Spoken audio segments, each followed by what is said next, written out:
थी कि आप फर्स्ट नाइट की मैं कहानी अभी बताती हूँ। फर्स्ट नाइट जिस दिन हुआ था, मैं यहाँ से जो भी होती हैं वो थकी होती हैं, हम सो चुके थे। इन्होंने 3 बजे रात में, इसके लिए हम 10 लोगों को खड़ा कर सकते हैं, हम झूठ कहीं पे नहीं बोलेंगे।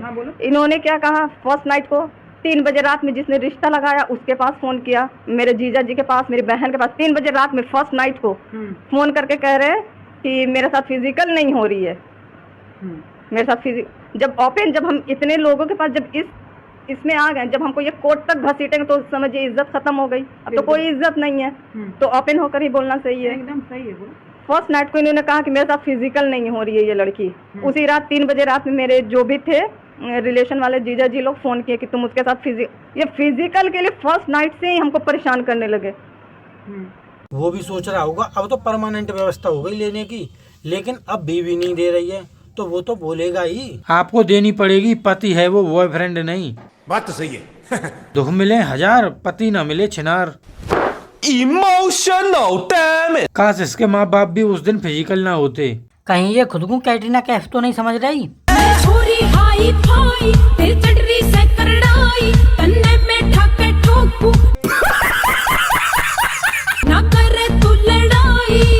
बस कटरीना। तो शादी क्या उसने डांडिया खेलने के लिए किया है क्या? भाई सेक्स भी नहीं हुआ तो एलिमनी देना होगा या नहीं? देना पड़ेगा भाई। अगर तुम्हारी बीवी पड़ोसी से भी प्रेग्नेंट होती है तब भी बच्चा तुम्हारा माना जाएगा, और अगर वो अलग होती है तब भी एलिमनी देनी पड़ेगी। मायके में पहले से फिजिकल होती रही होगी, वरना शादी की पहली रात कौन थका हुआ होता है? वुमेन। शादी फिजिकल के लिए ही तो करता है, वरना शादी करके क्या खाना तो वह खुद भी बना सकता है। मुझे तो लगता है पक्का इसका लफड़ा कहीं और चल रहा होगा। अर्ज किया है उसकी गली में मुझको जाना नहीं, हाल कैसा है ये भी बताना नहीं। उसकी गली में मुझको जाना नहीं, हाल कैसा है ये भी बताना नहीं। बड़ी हसरत है जाना उस दिन की, वो कहे मैं हूँ मैं कहूँ जी पहचाना नहीं। प्यार करने वालों का तो यूनिवर्स ही अलग होता है, उनकी दुख दर्द पीड़ा को तो कोई समझ ही नहीं सकता।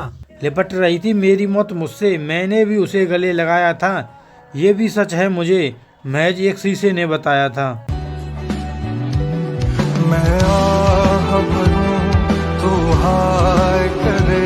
पतंग टूट गई तो मांझा क्या करेगा, हीर ही सांप निकले तो रांझा क्या करेगा।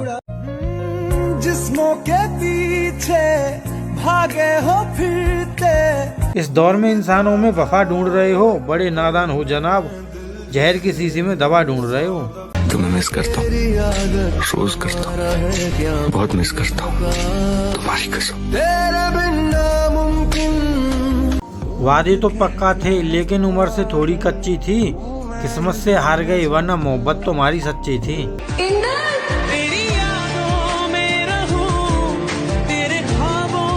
तेरी बहन ब्याह करवा का।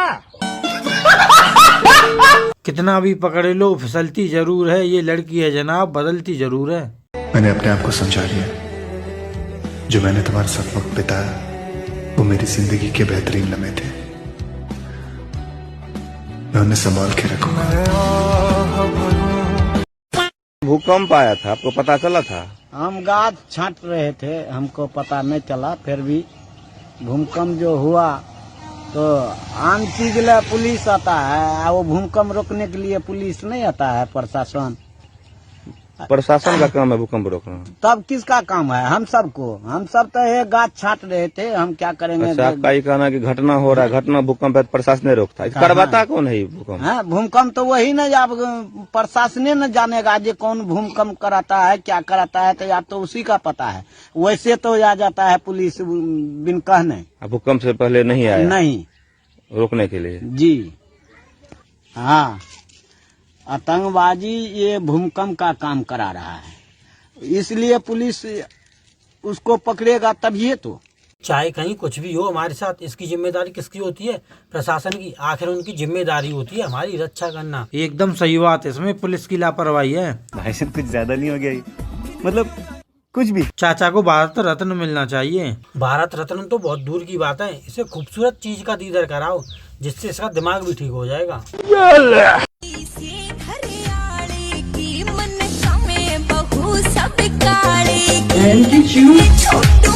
आतंकवादी ये भूकंप का काम कर रहे हैं। प्रशासन पर कार्रवाई होनी चाहिए। ये अन्याय है, अब हम बर्दाश्त नहीं करेंगे। प्रशासन को रुकवाना चाहिए भूकंप को, प्रशासन का काम है ये। इस सज्जन को क्या तकलीफ है भाई? राजस्थान के बाड़मेर की जिला कलेक्टर और प्रसिद्ध आईएएस अधिकारी टीना डाबी को एक जन सुनवाई के दौरान एक ग्रामीण की ओर से एक असामान्य मांग सुनने को मिली। ग्रामीण मांगीलाल ने उनसे कहा कि उनके घर और खेत तक पहुंचने के लिए एक हेलीकॉप्टर की व्यवस्था की जाए। ये घटना मंगलवार को सेड़वा में जन शिकायतें सुनने के दौरान हुई। दरअसल जोरापुर निवासी मांगीलाल नामक एक परेशान किसान ने प्रशासन से एक अनोखी मांग की। उन्हें एक हेलीकॉप्टर उपलब्ध कराने की मांग है। उनका दावा है कि अतिक्रमण की वजह से उनके खेत तक पहुंचने के लिए कोई अन्य साधन नहीं। मांगीलाल ने बताया कि उनके घर तक पहुंचने के लिए कोई सुगम रास्ता नहीं है और उनके खेत तक भी उचित सड़क नहीं। ये मांग बेहद असामान्य है और प्रशासन के लिए एक बड़ी चुनौती भी हो सकता है।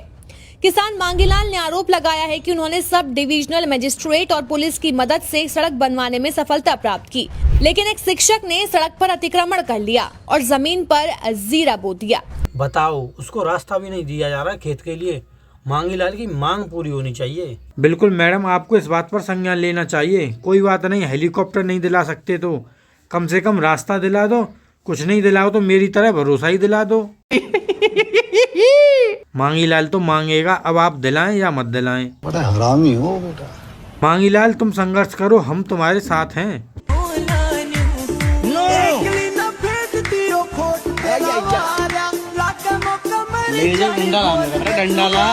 मांगीलाल की मांग पूरी करो, नहीं तो हमें धरने पर बैठना पड़ेगा। यहाँ की जनता इमोशनल है, चूतिया नहीं। भाई साहब थोड़ा गलत मांग लिया, हेलीकॉप्टर नहीं मांगना था, उसको लड़ाकू विमान मांगना था। लौड़ा लो ना मेरा, लेंगे। भाई मांगीलाल की मांग पूरी की जाए। तो ठीक है दोस्तों, अब यहाँ तक आई गए हो तो वीडियो को लाइक और चैनल को सब्सक्राइब कर देना और कमेंट बॉक्स में जरूर बताना सबसे अच्छा पार्ट कौन सा था। और हाँ, ज़्यादा से ज़्यादा शेयर करना है, क्योंकि भाई वीडियो पे व्यू तो आ ही नहीं रहे, इसकी जिम्मेदारी तुम्हारी बनती है। तो मिलते हैं ऐसे ही नेक्स्ट वीडियो के साथ, तब तक tata bye bye, good night.